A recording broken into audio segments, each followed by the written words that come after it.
Fjármálaráðherra boðar flatan niðurskurð í tengslum við fjármálaáætlun. Ekki verði hjá því komist að herða ólinna sumstaðar. Áætlunin verður kynnt á fimmtudag. Það búið að loka kjörstöðum í þingkosningunum í Danmörku og útgönguspá væntanlega á hverri stundu. Jafnaðarmenn verða líklega ennþá stærsti flokkurinn, en það óljóst hvort það dugi til að hann verði áfram í ríkisstjórn. Fyrstu skjólstæðingarnir flytja í hjúkrunarrými í Urðarhvarfi á mánudaginn. Verið að leggja lokahönd á húsnæði sem rúmar 100 manns frá Landspítalanum. Úr og bílar geta bjargað mannslífum í tilvikum þar sem fólk getur ekki sjálft hringt eftir hjálp. Sjálfvirkum símtölum og snjalltækjum í neyðarlínuna fer sífellt fjölgandi.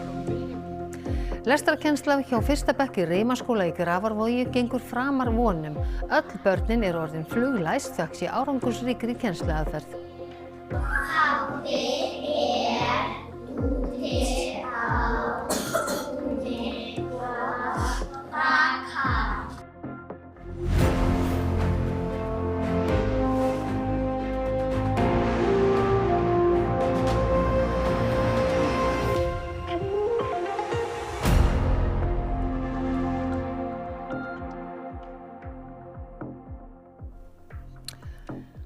Komið þið sæl. Ólin verður hert í fjármálaáætlun ríkisstjórnarinnar sem kynnt verður á fimmtudag. Fjármálaráðherra segir niðurskurðinn flatan en verði staðinn grundvallarkerfi eins og heilbrigðis- og menntakerfi. Fjármálaáætlun ríkisstjórnarinnar verður kynnt á fimmtudag og síðan lögð fram á Alþingi eftir mánaðamót.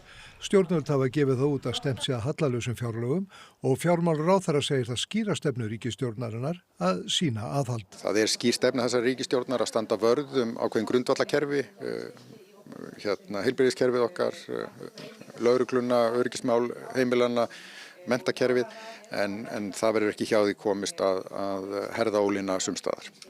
Í hvaða málaflokkum verður ólin hert? Þetta nú leggst svolítið flatt á, hjá því verður heldur ekki komist, þú nærið því sjálf sér engum árangri öðruvísi og það mjög mikilvægt að hafa í huga að það eru auðvitað mjög mörg önnur kerfi sem eru mjög mikilvæg, en það sem þessi ríkisstjórn að gera að setja efnahagsmálin í forgang, að tryggja það að ríki sé ekki að ýta undir eftirspurn með því að skila hallalausum fjárlögum. Aðspurður hvort einhverjar gjalda eða skattahækkanir sé að finna í fjármálaáætluninni, segir Daði Már að alltaf séu einhverjar breytingar í tengslu við fjármálaáætlanir en ekkert óvænt í þeim efnum verði þar að finna. Hættustig vegna snjóflóða enn í gildi á Seyðisfirði. Þar hefur snjóað töluvert í gær og í dag og lítið skyggni til fjalla. Veðurstofan hefur því ekki aflétt rýmingum en 10 íbúar í bænum yfirgáfu heimili sín í gær vegna snjóflóðahættu. Í tilkynningu frá almannavörnum segir að tíðindi af rýmingum berist ekki fyrir milli klukkan 8 og 9 í kvöld. Fjarðarheiði milli Seyðisfjarðar og Egilsstaða var lokuð í dag eins og flestir fjallvegir á austanverðu landinu. Og þá förum við til Danmerkur því atkvæðagreiðslu í þingkosningum í Danmörku lauk nú rétt í þessu og útgönguspár átti að koma upp úr því.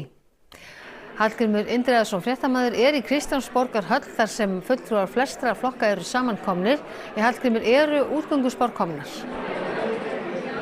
Þær eru að detta inn á báðum sjónvarpsstöðvunum, bæði danska ríkissjónvarpinu og TV2 og það sem kannski vekur fyrst athygli að útkoman nokkuð ólík hjá jafnaðarmönnum eftir því hvoru megin spáin Þeir fá 21% fylgi í útgönguspá TV2 en 19% hjá DR.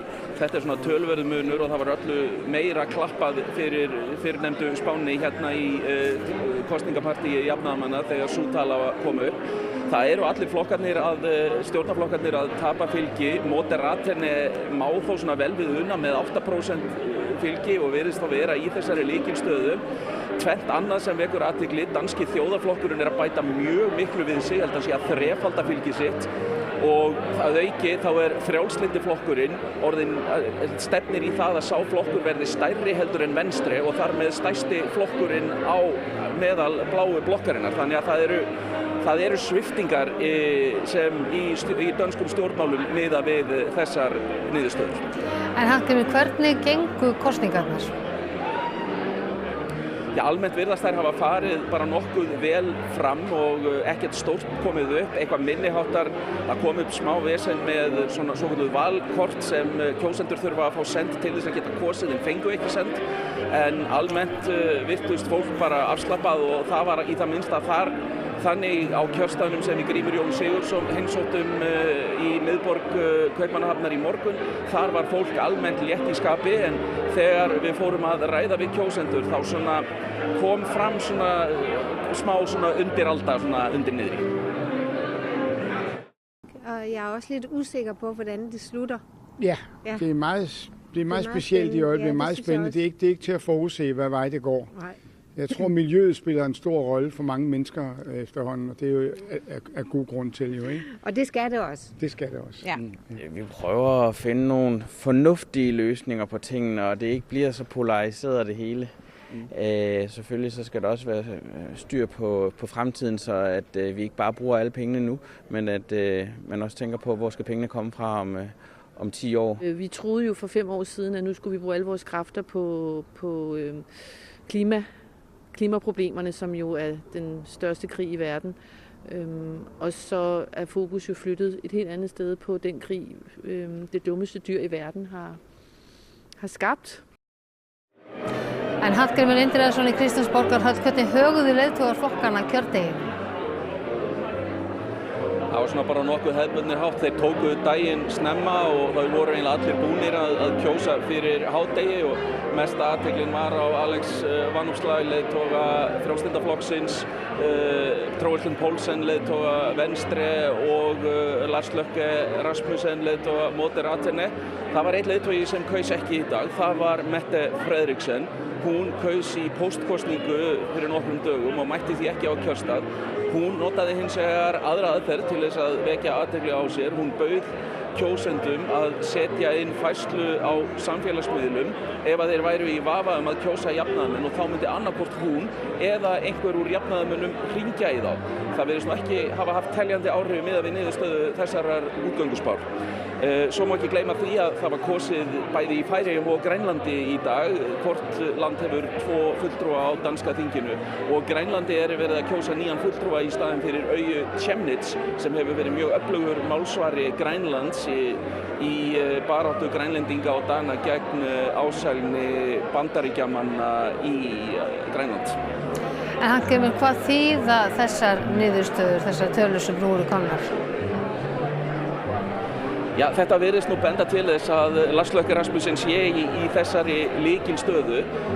Það sem kannski vekur líka athygli er að þetta setur líka Thorvald Poulsen, leiðtoga Venstre, í mjög erfiða stöðu. Ef að útkoman verður svo að Venstre verður ekki lengur stærsti flokkurinn í bláu blokkinni, þá eykst væntanlega þrýstingur á að hann víki sem leiðtogi.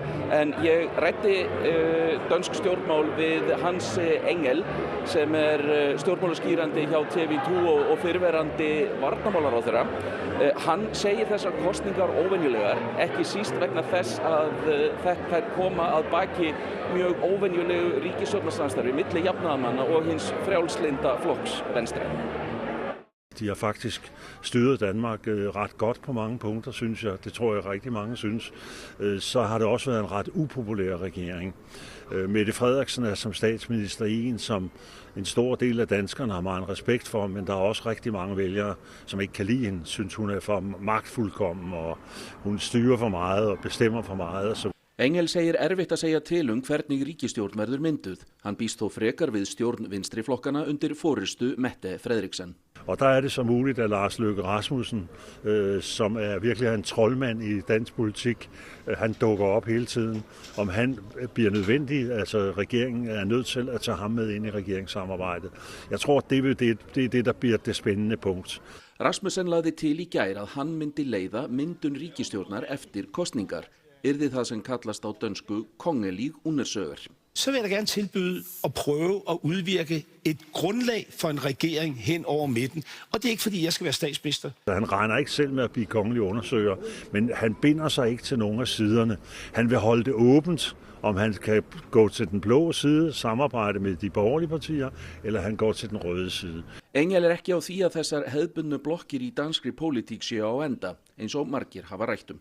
Hvis der kommer den regering, jeg tror det ender med under Mette Frederiksen, så vil de næste år komme til at bestå i, at de borgerlige partier, den blå blok, skal prøve at finde hinanden igen. Altså, og det kan blive en lang proces, og det kan også komme til at koste formænd. En Hallgrímur, hvað gerist næst? Já, áður en ég fer í út í það, þá rétt að geta þess að þessi útreikningurinn á blokkunum sem kannski það sem fólk vill vita að samkvæmt útgönguspá TV2 þá rauða blokkin með 86 þingmenn, bláa blokkin 75 og það þarf 90 til að finna meirihluta. Þannig að ergo Lars Løkke í þessari lykilstöðu sem allir spáðu hann í. En það sem gerðist næst að leiðtogarnir mæta á morgun á fund Friðriks Dannakonungs og upplýsa það hverju þeir vilja að leiði myndun næstu ríkisstjórnar Danmerkur.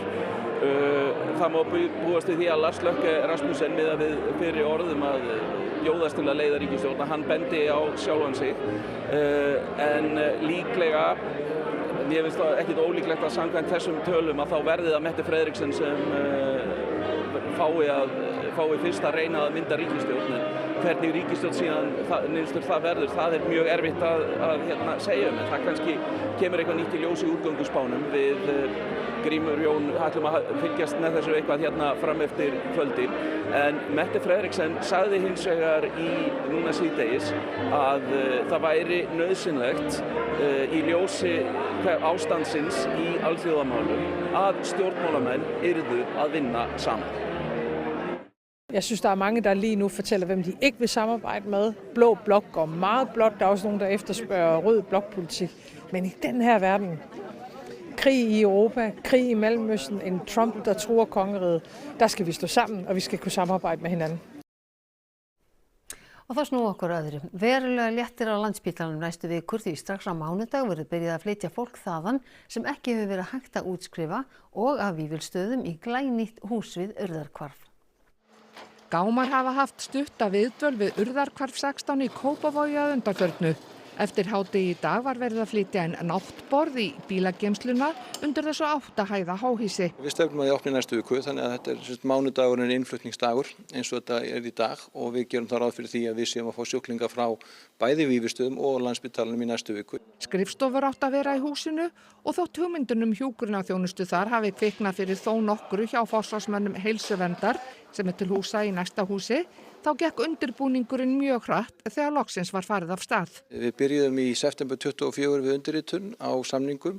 Mars 25 hönnun lokið og nú stöndum við mars 26 og erum tilbúin til innflutnings. Urðarhvarf verður ekki eiginlegt hjúkrunarheimili og verða þau sem þar dvelja ekki með fasta búsetu, ekki frekar en á Vífilsstöðum, heldur í bið eftir að geta flutt á hjúkrunarheimili. Á 6 hæðum eru einstaklingsherbergi með sér baðherbergi samkvæmt kröfum hjúkrunarrými, matsalur, sjónvarpsstofa fleira. Við erum ekki búin að fá allan búnað fyrir 100 en öll rúmin eru komin í hús, þau eru á leiðinni inn á herbergin, bara akkurat í þessum töluorðum. Þannig að við erum tilbúin með megnið af því sem þarf, ekki allt en nóg til að geta byrjað.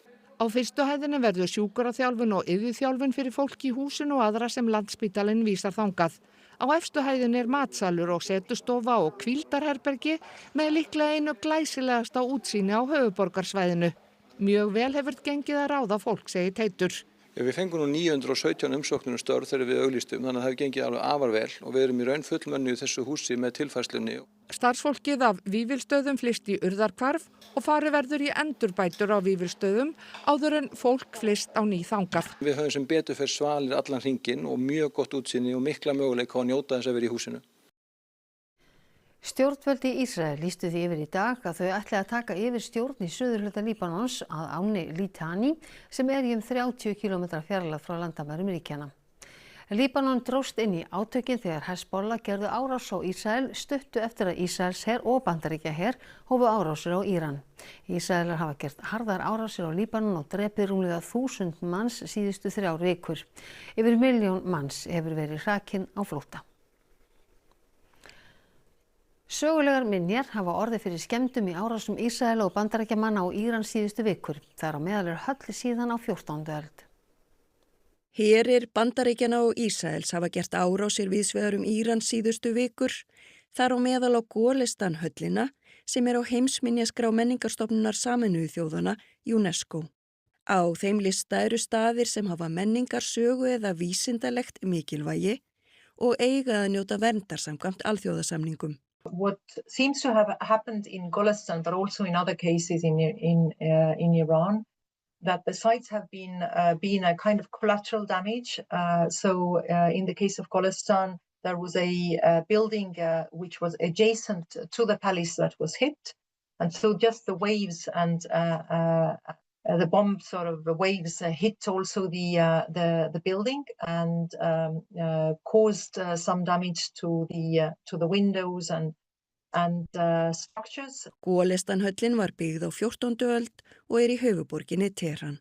UNESCO hefur fengið tilkynningar skemmdir á fleiri byggingum í Íran, á einni í Líbanon og einni í Ísrael.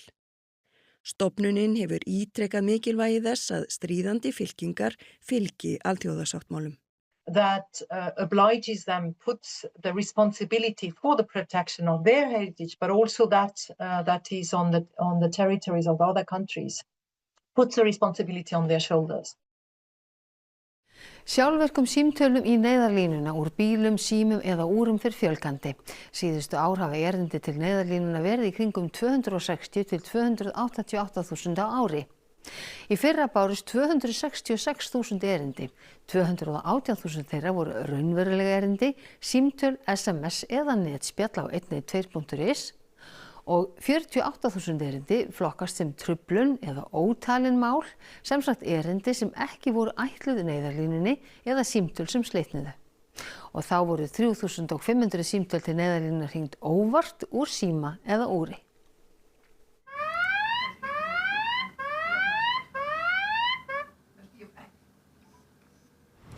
Einn, tveir. Já, til neyðarlínan. Þetta hringja óvart úr úrinu. Þá legg ég bara á. Takk. Þessum símtölum fer fjölgandi, þar sem úrið eða síminn eða jafnvel bíllinn hringir sjálfkrafa í neyðarlínuna. Þetta hefur bjargað lífum í þeim tilvikum þar sem fólk getur ekki hringt sjálft eftir raunverulegt óhapp. En tæknin ekki fullkomin og oft hringir tækið án þess að nokkuð sé að eða eigandinn viti af því. Snjall úr til dæmis nema mörg fall. Ef þú dettur harkarlega í því búnaður sem lætur neyðarlínuna sjálfkrafa vita. Og það sem þessi tæki gera, þau nema alveg ótrúlegustu hluti. Símandi nema hvað þeir að gera, hvað þú stödd, hvort þú sett á hreyfingu, í hvað hæð þú ert og út frá þessu þá geta símandir í raun og veru reikna allan óskapinn út.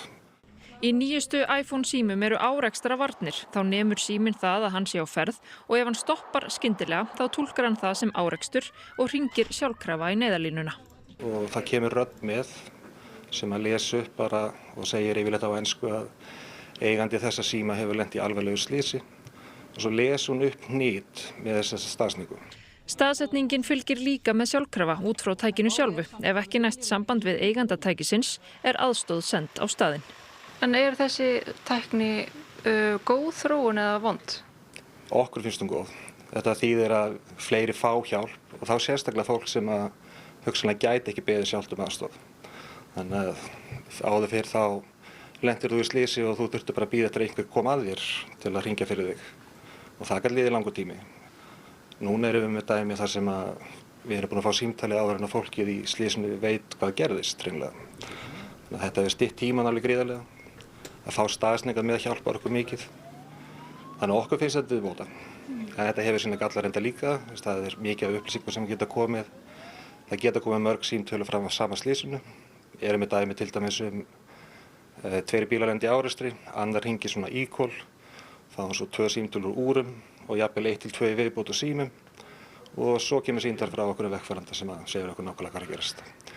Þannig að þá í smástund svona mikið hasar, þetta alltaf sama, bera þeim saman, þurfum að bera saman staðsetningar á þeim. En það oftast nær þannig að þetta nákvæmt og það oftast nær eitthvað á bak við þetta. Það rignir enn á Kanarí en þar hafa ár flætt yfir bakka sína eftir úrhellu helgina. Djúp lægð gengur yfir eyjaklassan og úrkoman hefur verið mikil, meðal annars á La Palma, Tenerife og Gran Canaria. Á þeirri síðastnefndu var lýst yfir neyðarástandi og ferðamenn hvattir til að halda sig inni. Aurskriður hafa fallið á vegi og töluvert tjón hefur orðið á innviðum. Spáð er rigningu á morgun en svo tekur við hefðbundnara Kanaríveður. Nemendur í fyrsta bekk í Rimaskóla í Grafarvogi eru öll orðin læs. Kennarinn þakkar það árangursríkri lestrarkennsluaðferð og góðri samvinnu við foreldra. Hvað hljóð? Úve. Hvað hljóð? Stopphljóðið, hvað hljóð? PALS lestraraðferðin var þróuð í Bandaríkjunum og nú notuð í fyrsta sinn með yngstu nemendunum í Rimaskóla.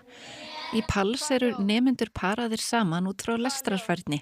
Kennari leggur inn ákveðnar æfingar áður en nemendur lesa til skiptis upp fyrir hvor annan. Börnin leiðrétta hvort annað og hrósa þegar vel gert. Hvað hljóð? Glæslegt, hvað hljóð? Læsi og lesskilningi barna og ungmenna hefur hrakað hér á landi síðustu ár, þrátt fyrir ýmsar aðgerðir til að sporna við þeirri þróun. PALS hefur verið notað við lestrarkennslu hér á landi í mörg ár, en það er ljóst að árangurinn í Rimaskóla til fyrirmyndar. Allir að horfa hér. Hvaða hljóð? Hvaða hljóð? Hvaða hljóð? Við erum með 58 börn í fyrsta bekk í Rimaskóla og það hver einasti farin að lesa. Og við erum bara með hér eins og alls þar, bara alla flóruna, tvítingi og framvegis og það bara magnað að sjá árangurinn. Hljóðaðu og lestu. Hljóðaðu saman og lestu saman. Árangurinn má ekki síður þakka foreldrum sem hafa sinnt heimalestri með börnunum af krafti í vetur. Foreldrar koma á fyrirlestur í haust þar sem að fara yfir PALS aðferðina og mikilvægi lestranáms og bara þau sinna þessu ótrúlega vel, foreldrar, sem stór hluti af árangurum okkar líka. Ég ótrúlega ánægð með PALS. Þetta byggir á mjög miklu leyti á samvinnu og mér hefur bara þótt ótrúlega vænt það og þá aðferð. Hvernig að vera kennari þeirra og sjá þau ná þessum árangri? Það bara æðislegt.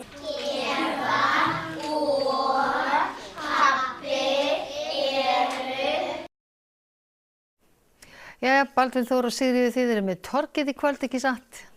Það passar. Við ætlum að ræða boðaða þjóðaratkvæðagreiðslu framhald viðræðna við Evrópusambandið. Já, við fengum sendar hátt í 300 spurningar frá almenningi fyrir þátt og við ætlum að fá til okkar gott fólk til að svara svona minnstakosti einhverjum þeirra. Já, pólitíkin fær frí í kvöld, það verða sem sagt engir stjórnmálamenn hjá okkur, heldur ýmsir sérfræðingar sem ætla að varpa ljósi á þetta flókna mál. Við séð ekki af torginu, beinni útsendingu bara eftir andartak. Við missum ekki því, takk fyrir það Baldvin og Sigríður. En við snúum okkur að allt öðru. Börnin á leikskólanum Ævintýraborg við Eggertsgötu í Reykjavík biðu spennt eftir deginum í dag. Þau höfðu safnað lengi fyrir gjöfum sem þau afhentu Barnaspítala Hringsins. Þið langar að kaupa herra Níels og sjá hvað hann kostar. Geturðu lesið fyrir mig? 1999. Við fórum í bús í Kringluna í Hagkaup og keyptum dót fyrir Barnaspítalann. Börnin tóku daginn snemma en þau hafa undirbúið þennan dag lengi. Í nóvember byrjuðu þau að föndra hluti sem þau seldu á jólamarkaði í desember. Eftir áramótin voru svo greidd atkvæði hvaða málefni þau vildu styrkja.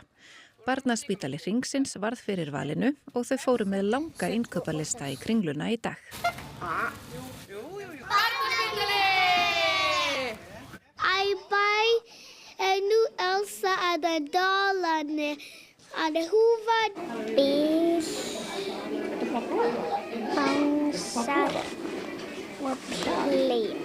I buy a unicorn because all the little kids will be so happy. Hvernig borguðu þið fyrir allt dótið? Ég veit ekki hvað mörg, ég held 1000 peninga. Það er 1000 peningar? Mamma mín á 1000 peninga. Eftir verslunarferðina var komið að því að afhenda Barnaspítala Hringsins gjafirnar. En hvernig líður manni í hjartanu þegar maður er búin að gera svona fallega? Vel. Og þá er það veðrið. Það eru fremur hæg breytileg átt á morgun en norðvestan 10 til 18 metrar á sekúndu austan til. Dálítil él norðaustanlands, annars þurrt að mestu, en líkur að éljum við vesturströndina annað kvöld. Það kólnar í veðri, frost verður víða 2 til 10 stig. Við fjöllum eins og nánar veðrið að loknum íþróttum. Kristín Þórhallsdóttir sem varð Evrópumeistari í klassískum kraftlyftingum helgina 18 árum eldri en sú sem vann silfrið í hennar þyngdarflokki. Kraftlyftingana hefur Kristín í nóg að snúast sem dýralæknir. 3 bestu deildarslagir verða í 32 leið úrslitum bikarkeppni karla í fótbolta. Dregið var í hádeginu. Úrslitin réðust á Íslandsmóti einstaklinga í keilu án forgjafar í gærkvöld. Íþróttir hér eftir fréttir. Og við ætlum að rifja upp helstu atriði fréttatímans áður en við kveðjum ykkur. Fjármálaráðherra boðar flatan niðurskurð í tengslum við fjármálaáætlun. Ekki verði hjá því komist að herða ólaunaðar sumstaðar. Áætlunin verður kynnt á fimmtudag. Jafnaðarmenn í Danmörku tapa miklu fylgi í þingkosningum í Danmörku samkvæmt útgönguspám. Líklegt er að Lars Løkke Rasmussen verði í lykilstöðu þegar kemur að stjórnarmyndun. Fyrstu skjólstæðingarnir flytja í hjúkrunarrými í Urðarhvarfi á mánudaginn. Verið er að leggja lokahönd á húsnæðið sem rúmar 100 manns frá Landspítalanum. Úr og bílar geta bjargað mannslífum í tilvikum þar sem fólk getur ekki sjálft hringt eftir hjálp. Sjálfvirkum símtölum úr snjalltækjum í neyðarlínuna fer sífellt fjölgandi. Lestrarkennsla hjá fyrsta bekk í Rimaskóla í Grafarvogi gengur framar vonum. Öll börnin eru orðin fluglæs þökk sé árangursríkri kennsluaðferð. Þessum fréttatíma er að ljúka og það er komið að íþróttum og veðri og svo minnum við sjálfsögðu aftur á torgið sem hefst á slaginu 19:45. En nýjustu fréttir má nálgast allan sólarhringinn á ruv.is en við á fréttastofunni, við ætlum að þakka ykkur samfylgdina þar sem aðeins þessum degi. Verið sæl.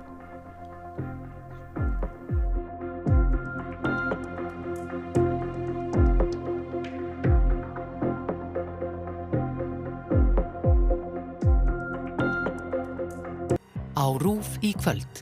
Torgið, umræðuþáttur í beinni útsendingu þar sem fólkið í landinu varpar fram spurningum og stendur fyrir máli sínu. Umsjón Sigríður Halldórsdóttir og Baldvin Þór Bergsson.